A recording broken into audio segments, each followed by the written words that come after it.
அனைவருக்கும் வணக்கங்க. இன்றைக்கி நம்ம பானு ட்ரெடிஷன் சேனலில் மிகவும் சத்து நிறைந்த அதே நேரத்தில் உடம்புக்கு குளிர்ச்சி தரக்கூடிய பாசிப்பருப்பு ஜவ்வரிசி பாயசம் எப்படி செய்கிறதுன்னு இந்த வீடியோவில் பார்க்கலாம். இந்த பாசிப்பருப்பு பாயசத்துக்குங்க 1 கப்பு பாசிப்பருப்பு எடுத்திருக்கேன்.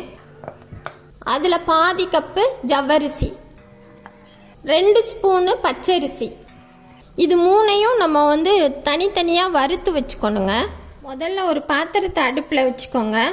அதுலேருந்து ட்ரையாக அரிசியை முதல்ல 1-2 வறுத்துக்கலாம். லைட்டாக வறுத்துட்டு அதை 1-2 பொடிச்சிடணுங்க. இதை முதல்ல நம்ம வேக போட்டோம்னா அடுத்து தாளிக்கிறதுக்கு என்னென்னு பார்க்கலாம். அடுத்து ஜவ்வரிசியை ட்ரையாக வறுத்துக்கலாம். இந்த ஜவ்வரிசியையும் லைட்டாக பொரியிற மாதிரி வறுத்து தனியாக எடுத்து வச்சுக்கோங்க. ஜவ்வரிசியும் நம்மளுக்கு ரொம்ப நல்லது, உடம்புக்கு குளிர்ச்சி தரும். வயிற்றில் புண்ணு இருக்கவங்களுக்குலாம் இது ரொம்ப நல்லது. இது வறுப்பட்டுருச்சுங்க. இப்போ எடுத்துடலாம். அடுத்து கொஞ்சம் நெய் சேர்த்து பாசி பருப்பை வறுத்துக்கலாம்.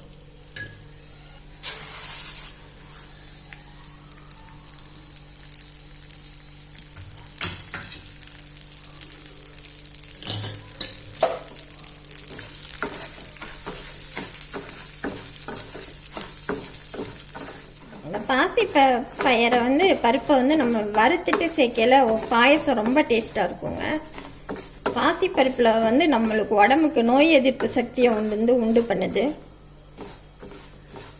ரொம்ப வீக்காக இருக்கவங்க, பலகீனமாக இருக்கவங்க இந்த பாசி பருப்பை அடிக்கடி சேர்த்துக்கணும். உடம்புல மன அழுத்தமும் இதனால் குறையுது. இன்னும் கொஞ்சம் வறுத்தா போதும்.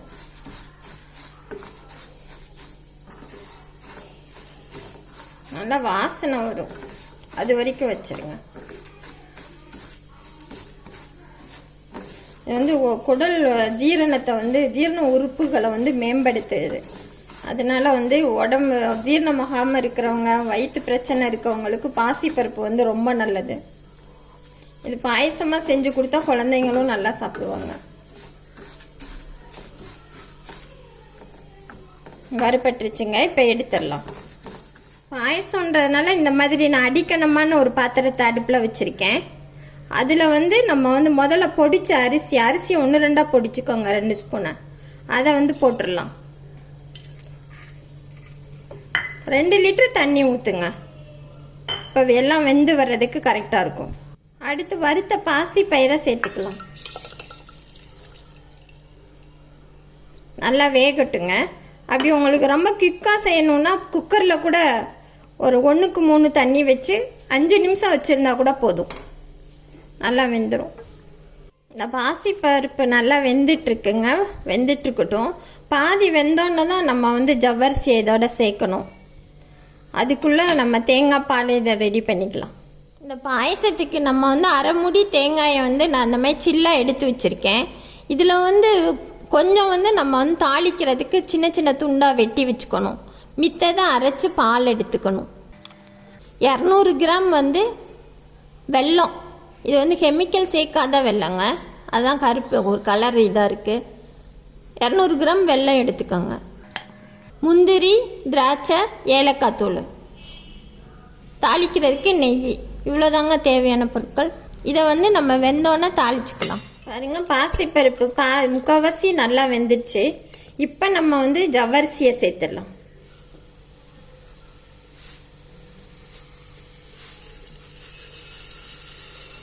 ஜவ்வரிசி சீக்கிரம் வெந்துருங்க, அதனால தான்.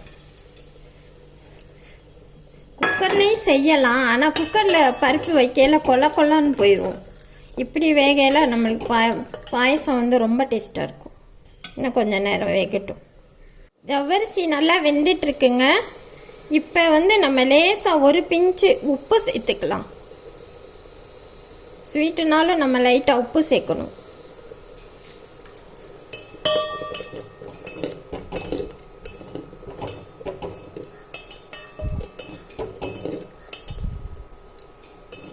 ஜவ்வரிசி நல்லா அப்படி எடுத்து பார்த்தா பளபளப்பாக இருக்கணும், கண்ணாடி மாதிரி. இன்னும் கொஞ்சம் நேரம் இருக்கணும். பாருங்கள், ஜவ்வரிசி நல்லா வெந்துருச்சு. இப்போ வந்து நம்ம வெல்லத்தை சேர்த்துடலாம்.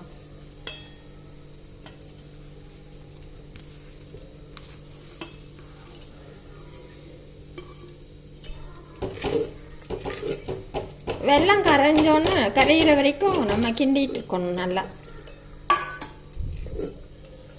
சீக்கிரம் கரைஞ்சிரும். ஜவ்வரிசி வந்து வயிற்று புண்ணு இருக்கவங்க, அல்சர் இருக்கவங்களுக்குலாம் ரொம்ப நல்லதுங்க. இந்த ரெண்டுமே சேரையில் இந்த பாயசம் வந்து உடம்புக்கு ரொம்ப நல்லது. வெல்லம் நல்லா கரைஞ்சிச்சுங்க. இப்போ நம்ம 1 கப்பு தேங்காய் பால் சேர்த்துடலாம்.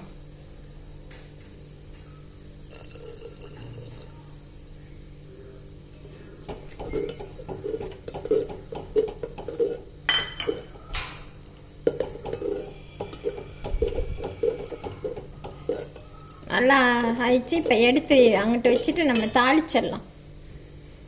ஒரு பாத்திரத்தை அடுப்பில் வச்சுருக்கேன். அதில் கொஞ்சமாக நெய் ஊற்றிக்கலாம்.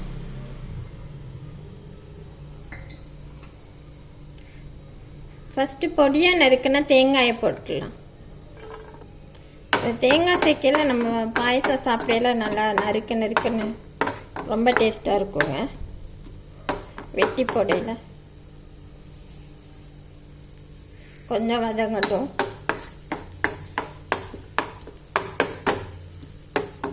கிஸ்மிஸையும் சேர்த்துறேன். முந்திரி கிஸ்மிஸ் நல்லா வதங்கிச்சுங்க. இப்போ இதை எடுத்துடலாம், ஆஃப் பண்ணிடலாம். இப்போ நம்ம தாளித்ததை இதில் சேர்த்துடலாம் பாயசத்தில்.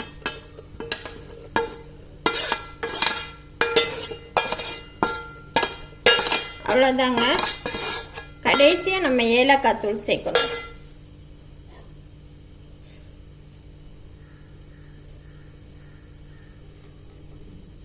நல்லா ஒரு 30 செகண்டில் ஆஃப் பண்ணிடுங்க. அவ்வளோதான்.